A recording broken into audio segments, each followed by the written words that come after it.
more European than black. Donovan says I look like Mariah Carey. Like most women, though, I could point out numerous things about my appearance that I'd love to change, and my lips are one. I think they're too thin.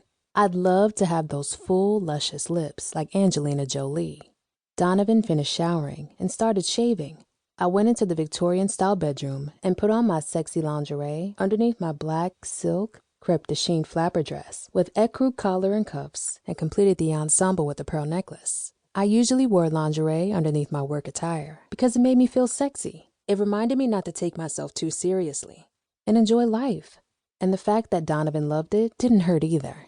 I returned to the bathroom just as Donovan was spitting his mouthwash into the sink. He dried his mouth with a hand towel. "You look too good to leave the house." Donovan smiled, revealing beautiful white teeth. I couldn't stop blushing. After 3 years of marriage, he still had a way of making me feel giddy. "Thanks." I kissed him on the lips. His breath was cool and smelled like mint. "Have a good day." "You too." "And what time are you going to be home again?" Our eyes connected. He reminded me because he knew my schedule was erratic. "By 6. I reiterated my point by holding up 6 fingers.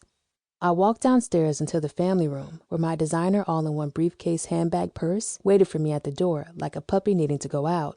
I picked it up along with my keys and left. While driving in my BMW 325 along Peachtree Street in Atlanta, I noticed the brilliance of the sky. It reminded me of a day when I was around 5 or 6 years old, and I asked my dad why the sky was blue. He replied, "A clear sky on a sunny day appears blue because of Rayleigh scattering the light from the sun." My dad had a PhD and was a rocket scientist. Those types of answers weren't uncommon coming from him. I realized at an early age I liked smart men and that I wanted to be smart.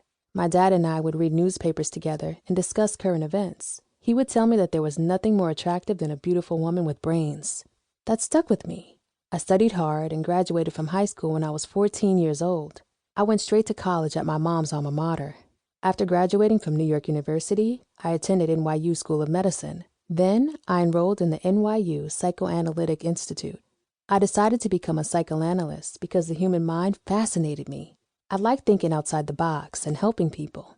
It gave me a sense of accomplishment. I felt as if my life had purpose, meaning.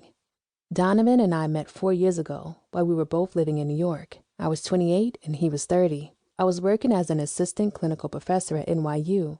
We were at a Jewish deli located on 2nd Avenue in East Village. While we were waiting for our lunch orders, we struck up a casual conversation and ended up sitting together at one of the plain white tables lining the wall. Donovan told me that his family had migrated from Jamaica to New York during the Jamaican slave trade. He had a PhD and worked as a product development chemist. I was immediately attracted to him because, it's true, women are attracted to men who remind them of their fathers. Since I held my father in high esteem, my standards for a mate were equally lofty. Donovan's family lived in New York, and I had met his parents, 4 brothers, 3 sisters, and a slew of nieces and nephews. I loved his family. Donovan was the youngest child and didn't have any children from his previous relationships. As an only child, I always dreamed of having a big family. His family adopted me, and I adored them. It warmed my heart to hear his nieces and nephews refer to me as auntie. Donovan and I had been dating for 6 months before I took him home to Boca Raton, Florida, to meet my parents. Donovan insisted on meeting my parents because he said he wanted to marry me. We went to visit my parents during the Christmas holidays. My dad had retired from NASA, and my mom owned a dance studio. He was the only guy I had ever taken home. I had devoted so much of my time to studying that Donovan was the first serious relationship I ever had. When my parents met Donovan, they fell in love with him too. I knew Donovan would end up being my husband when my dad told me I had a good guy on my hands. We got married in Florida at my parents' church. Not long afterward, Donovan and I relocated from New York to Atlanta because Donovan got a job at Coca-Cola.